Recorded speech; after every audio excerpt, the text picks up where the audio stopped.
Dans un magasin de supermarché détenu par des Chinois, Sino Market au quartier Ilekzwa à Yaoundé, un employé se fait bastonner le 2 mai, au lendemain de la journée internationale du travail, au fouet par un élément des forces armées camerounaises commis pour la garde, mais transformé en tortionnaire de ses propres concitoyens. Le crime de Hombé Boya Arnaud La Patience, qui encaisse le coup de fouet, serait d'avoir soutiré un sachet de pâtes alimentaires. Les éléments des forces de l'ordre ont interpellé le même jour 3 individus, dont un certain Yan Min, de nationalité chinoise, qui se présentait comme le président directeur général de ce magasin.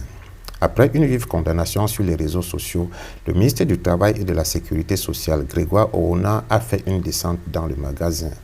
Dans les vidéos publiées sur les réseaux sociaux, on entend le ministre s'étonner de ce que les responsables du marché ne soient pas là et il laisse un message à son interlocuteur de circonstance qui se présente comme le représentant du personnel nommé par les dirigeants de la structure. Il n'y a pas de délégué du personnel. La première inquiétude ici, c'est que c'est sur place que le ministre du Travail se rend compte qu'il n'y a pas de délégué du personnel dans un magasin qui emploie 52 personnes selon les chiffres avancés par les employés comme on l'entend dans la vidéo. Comment cela est possible? Est-on en droit de se demander?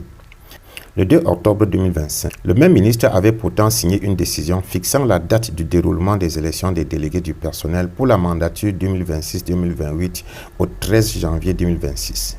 Il précisait dans sa décision que les élections des délégués du personnel sont obligatoires dans tous les établissements publics ou privés, laïcs ou religieux, civils ou militaires installés sur l'ensemble du territoire et utilisant habituellement au moins 20 travailleurs relevant du Code du travail. En outre, il précisait que les délégués régionaux et départementaux du travail et de la sécurité sociale, les chefs d'entreprise entre autres, sont chargés de l'application de la décision. De mémoire, ces élections se sont effectivement tenues à date. Logiquement, avant la descente dans le magasin, le ministre devait simplement demander à son délégué régional la situation sociale de ce supermarché et connaître le nombre exact des employés et le nom des délégués du personnel. Son attitude sur les lieux est un aveu que son administration ne fonctionne pas.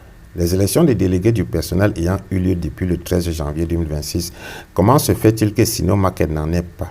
Est-ce à dire que la délégation régionale du ministère du Travail pour le centre n'a pas ce supermarché dans son fichier des entreprises? Sinon, pourquoi et combien sont-ils ces magasins qui ne sont pas connus entre guillemets? Et s'il est connu, pourquoi n'y a-t-il pas eu des élections en son sein? Et combien également sont-ils sur lesquels les yeux de l'administration se sont fermés pour les élections des délégués du personnel? À partir d'un mal, on voit l'autre, dit un adage bantou. À bien y regarder, Sino Market, dans la situation de non-existence de délégués du personnel, ne serait que la partie visible de l'iceberg. Le mal serait plus profond que cela, indicateur de la complaisance des agents de l'État, supposé veiller à ce que les textes réglementaires soient respectés et garantir une sécurité sociale aux employés, laquelle inclut le respect de la dignité humaine. Quand on pense que pour une structure comme Balafon Média, c'est la délégation du travail qui a appelé au téléphone les ressources humaines pour donner l'heure à laquelle elle sera là pour superviser l'élection des délégués du personnel, et ce n'était pas une demande mais une information, pour ne pas dire une directive, il y a lieu de se poser la question de savoir pourquoi ce suivi et cette rigueur ne sont pas appliqués partout, et plus est dans des structures détenues par des étrangers. Une enquête poussée devrait aller jusqu'à la Caisse nationale de prévoyance sociale pour voir combien des 52 employés déclarés par les concernés eux-mêmes y sont connus. Des surprises pourraient y attendre. Les questions du ministre du Travail à Sino Market sont révélatrices d'un gouvernement qui a abandonné depuis longtemps ses citoyens entre les mains des loups capitalistes étrangers au Cameroun. Combien êtes-vous ici? Où sont les délégués du personnel? C'est suffisant pour qu'un chef de département ministériel remette son tablier. Mais on est arrivé au Cameroun au niveau de la négation de soi et de sa fonction, qui entraîne aussi la négation de cette fonction par les tiers. La preuve, les responsables de Sino Market n'étaient même pas là pour accueillir le ministre, comme pour dire qu'il n'est pas digne d'égard. Peut-être parce que leurs bras sont plus longs que le ministre.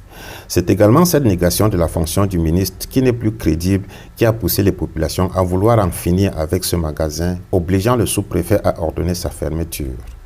Mais pour combien de temps?